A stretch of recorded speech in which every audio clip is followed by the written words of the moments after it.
Happy Friday, everyone. Thanks for joining us today for this edition of Arirang News. I'm Yi Yong-su in Seoul.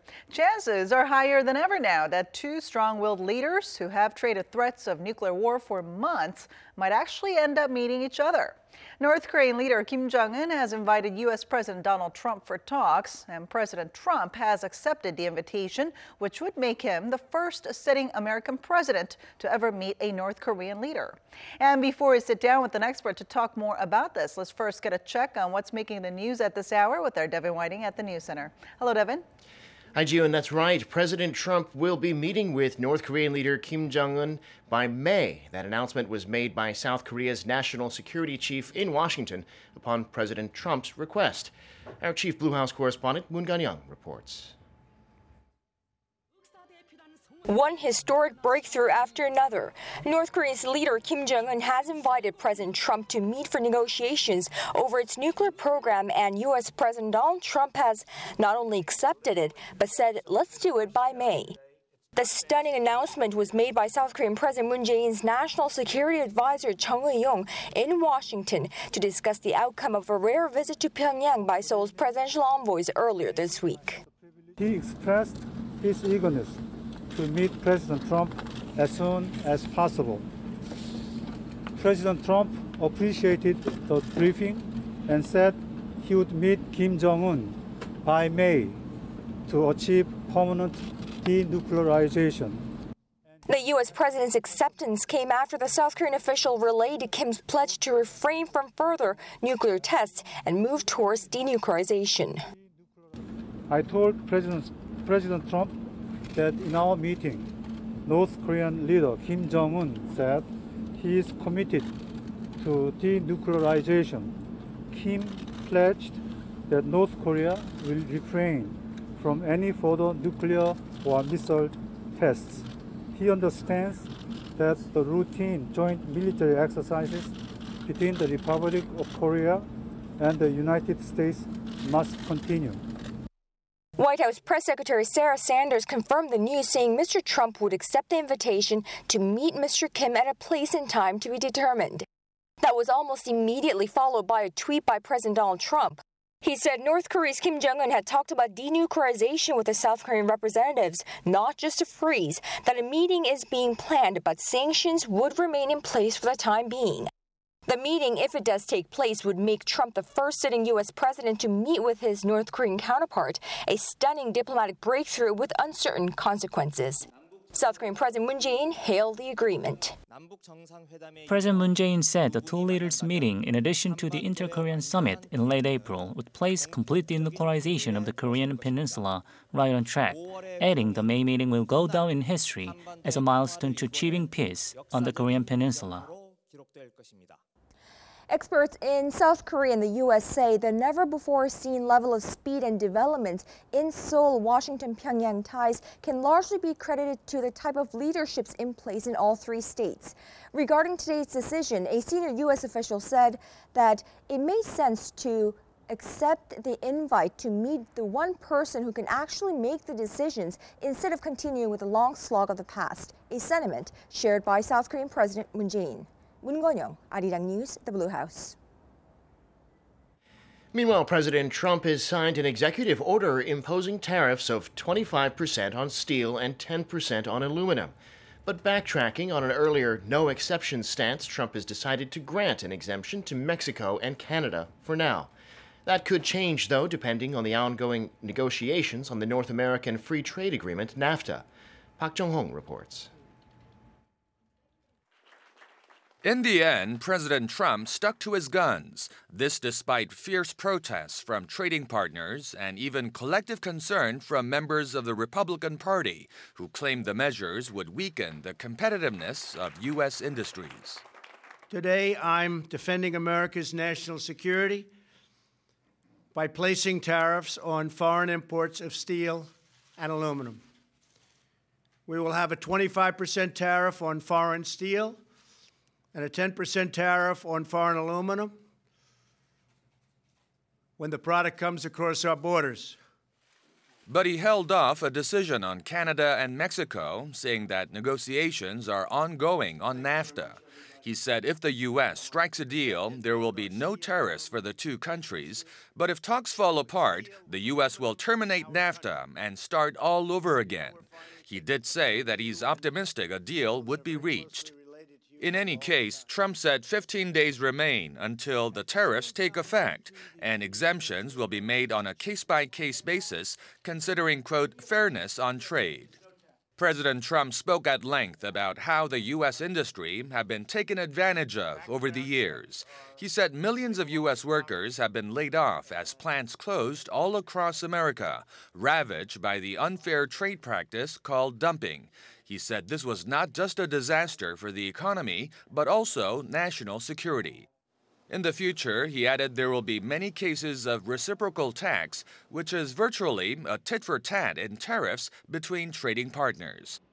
The tariff decision deals a blow to Korea, which will have to come to grips with Trump's move. Seoul's Trade Minister Kim Jong-un has been meeting with congressional and Senate leaders, pitching the message that Korean steel is not a threat to the U.S. steel industry and is actually contributing to the U.S. economy through local investments.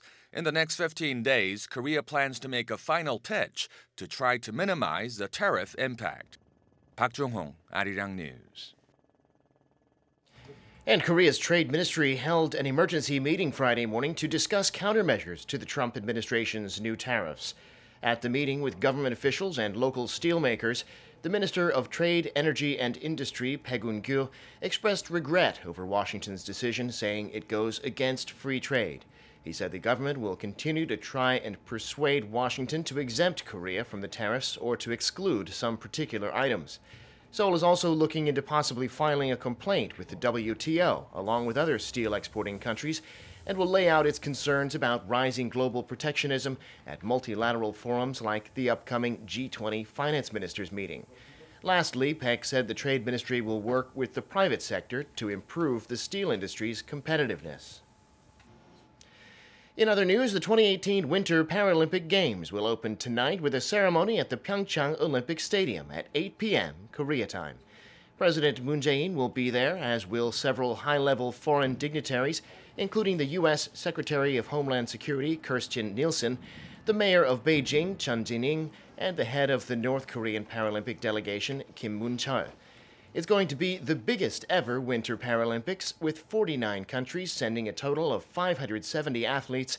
South Korea will be competing this time in all 6 Paralympic disciplines with a total of 36 athletes. The South Koreans are aiming for at least a 10th place finish. The opening ceremony will start with the athletes from Greece marching in first, as is tradition. South Korea, as the host country, will send its team in last. Marking International Women's Day, a Korean victim of Japan's wartime sexual slavery, Yi Yong-su, was at the French Parliament in Paris on Thursday to share her emotional yet shocking story to French lawmakers and government officials. Among those listening to the 90-year-old's tearful testimony were 2 Korean adoptees, a lawmaker and a former senator. After her visit to the French Parliament, Yi held a one-woman protest in front of the UNESCO headquarters in Paris to protest the agency's delay in listing sex slave records on its Memory of the World Register. I'm Devin Whiting, and those are your news headlines for this hour.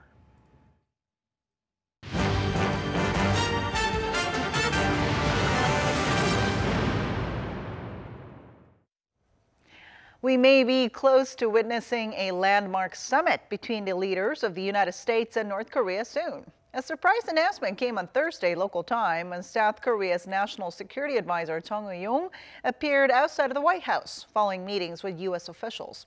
Let's first listen to what Chung told the reporters. Good evening. Today I had the privilege of briefing President Trump on my recent visit to Pyeongchang, North Korea. I'd like to thank President Trump, the Vice President, and his wonderful national security team, including my close friend, General McMaster. I explained to President Trump that his leadership and his maximum pressure policy, together with international solidarity, brought us to this juncture. I expressed President Moon Jae-in's personal gratitude for President Trump's leadership. I told President Trump that in our meeting, North Korean leader Kim Jong-un said he is committed to denuclearization. Kim pledged that North Korea will refrain from any further nuclear or missile tests. He understands that the routine joint military exercises between the Republic of Korea and the United States must continue. And he expressed his eagerness to meet President Trump as soon as possible. President Trump appreciated the briefing and said he would meet Kim Jong-un by May to achieve permanent denuclearization. The Republic of Korea, along with the United States, Japan, and our many partners around the world, remain fully and resolutely committed to the complete denuclearization of the Korean Peninsula. Along with President Trump, we are optimistic about continuing a diplomatic process to test the possibility of a peaceful resolution. The Republic of Korea, the United States, and our partners stand together in insisting that we not repeat the mistakes of the past, and that the pressure will continue until North Korea matches its words with concrete actions. Thank you. And to tell us more about Kim Jong-un's latest invitation to President Trump to meet for negotiations over its nuclear program, Professor Shin Sang-hyuk from Kyung-hee University joins us in the studio today. So good to see you. I'm happy to be here. All right, so U.S. President Donald Trump has agreed to meet with Kim Jong-un by May. A remarkable turnaround in relations between the United States and North Korea, indeed. Yes, so far it's very successful. Well, considering the stance taken by the USA government and North Korea, definitely it is very successful. As we know very well, the USA has emphasized that they will not have direct talks with North Korea without the denuclearization of North Korea. But they, and Mr. Trump, accepted the invitation of North Korean leader Kim Jong-un. And then North Korea has also that the denuclearization of North Korea is not the agenda for direct talks with the United States, right. But he showed his commitment to stop the nuclear and missile testings. We can understand this one as a kind of some first steps toward denuclearization. Of course, there must be many obstacles, but so I want to say that so far is very successful. So like we heard from Jong, that Kim Jong-un had committed to stopping North Korea's nuclear and missile tests. Now, have we seen such a change in North Korea's stance before, or is it the first time that we have seen such a change in stance from North Korea? Well, I think the situation is not exactly the same to current situation, but in 1994, there was a called North Korean nuclear crisis. At the time, everybody was worried about the war on the Korean Peninsula. At the time, North Korea said that they will stop the nuclear program. But, they returned to their original stance. They restarted the nuclear programs. Well, this is one of the concerns which USA and the Republic of Korean government have. That means that North Korea can change their policy if they need. So we can say that we have to wait and see this time as well. But I think if there are some differences between this case, this situation, and the previous situation, and Kim Jong-un seems to be a little bit different from his grandfather and his father, because that unlike them, he responded quite quickly than we expected, and his suggestion, message transferred by the Korean delegation to the USA government, it seems to be a little bit different. Yeah. So we have some expectation about the proposal, but we have to wait and see. Now, if Trump and Kim end up meeting, it's going to be quite a summit to watch, considering that the two have, exchanged hefty insults for months now. Right. So what's your outlook on this Trump-Kim meeting if it does happen? We have to wait and see, but the response we got from the USA government is that, okay, we can start. Eventual goal is to have, talk about denuclearization of North Korea. And at this moment, because North Korean side changed their stance a little bit, so that's the main momentum, to realize this, the summit meeting, between USA and North Korea. But until May, according to the report, the meeting could be realized in May. There must be some more talks at the working levels. That means that they will talk about the agenda, and then certainly everything is open yet. Depending on those contexts, definitely they will narrow down the possible agenda at the meeting between the two leaders.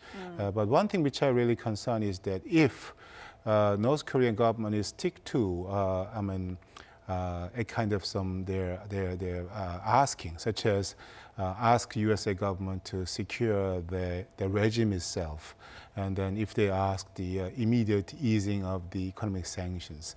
Well, if they suggest those kind of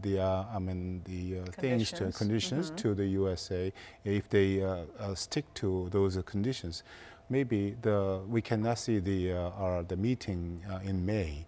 But I think considering the the North Korea's responses and North Korea's suggestions and responses from USA, both sides seem to be very careful to make a progress to have the real meeting in May. So we have to wait and see.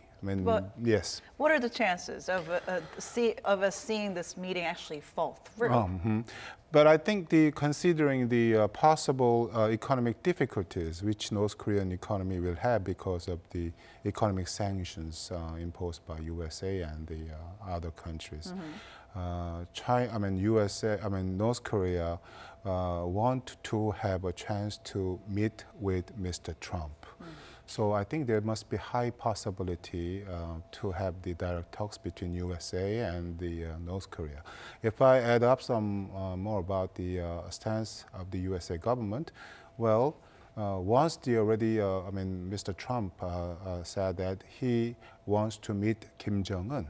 So unless the dramatic changes or too excessive demands from the North Korean side, there must be high possibility to have the direct talks between two leaders.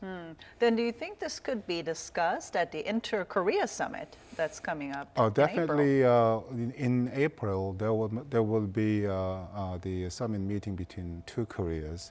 I think President Moon Jae-in just tried to persuade the North Korean leader the need for denuclearization of North Korea.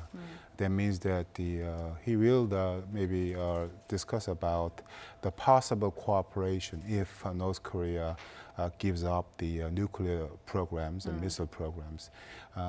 Maybe by taking advantage of the meeting, certainly there must be some high possibility to see let the North Korean policy change to some degree, and at the same time, the South Korean government has contacted with the American government. That means that they will keep on making every effort to persuade the USA government, please solve this issue by peaceful means. So actually, there must be some difficulties in the playing the mediating role. Right. But say again, I want to take the positive side. When we heard about the direct talk between USA and North Korea, nobody thought it could be possible, even not before the Pyeongchang Winter Olympic Games. But it seems to be realized. Right? So I want to cross the fingers for the possibility of the direct talks between USA and North Korea.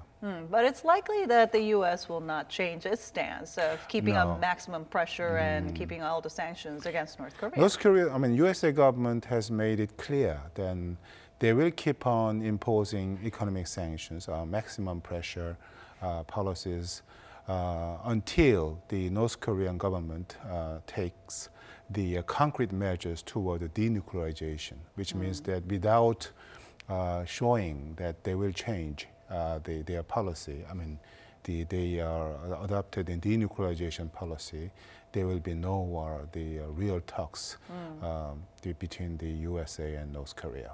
So South Korean envoys are set to actually head off to China, Russia, and Japan as well to debrief officials in those respective countries about their meeting in North Korea with Kim Jong-un. So at this point, we're wondering, what role do you think China will play in regards to the upcoming talks between the U.S. and North Korea? Well, after the summit, the meeting between USA and the North Korea was reported. We may heard about these words such as Japan passing and China passing. That means the first responses from our neighboring countries was they were really concerned about they could be outsiders in the talks.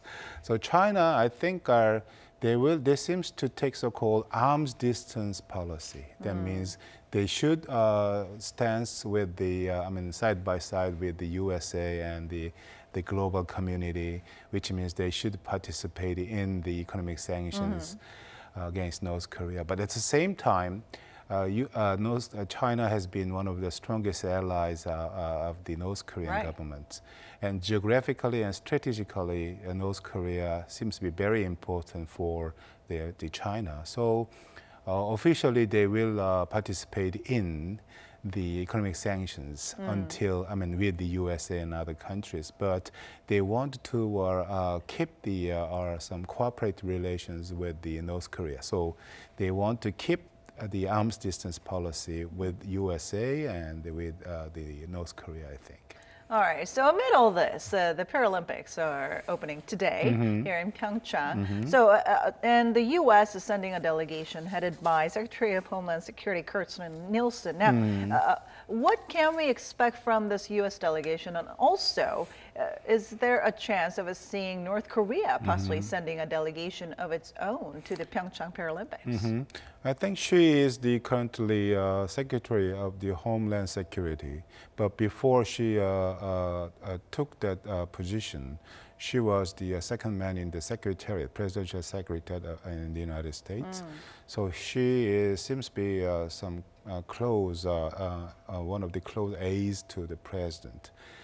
So considering the situation we have, definitely, unlike the Mike Pence, who attended to the opening ceremony, if the situation is allowed, then maybe she could meet the North Korean counterparts. But we do not know yet who will come down from North Korea to attend the opening ceremony or Winter Paralympics Pyeongchang Olympic Games. But you're pretty sure that North Korea is going to send a delegation. So as I explained already before, she is one of the working level officials in the United States. So if someone, who could have some talk about the summit meeting between USA and North Korea, North Korean officials, they could have some talks. But I do not expect the very high-level talks, between two governments, which can be directly affect the summit meeting between USA and North Korea. Now, President Moon said that there are still many obstacles to overcome to end this nuclear crisis, despite the recent outreach by North Korea to the United States and South Korea. So what are those obstacles? Well, as we already discussed very briefly, they do not, both sides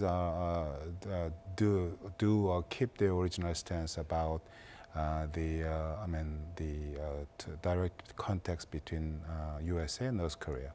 So the USA, President Moon Jae-in should persuade North Korean leader to give up their nuclear and the missile programs.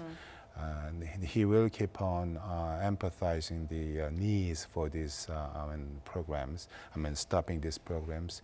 And then, one point which I underline is that the concept denuclearization, which North Korea has, is certainly different from from what we have.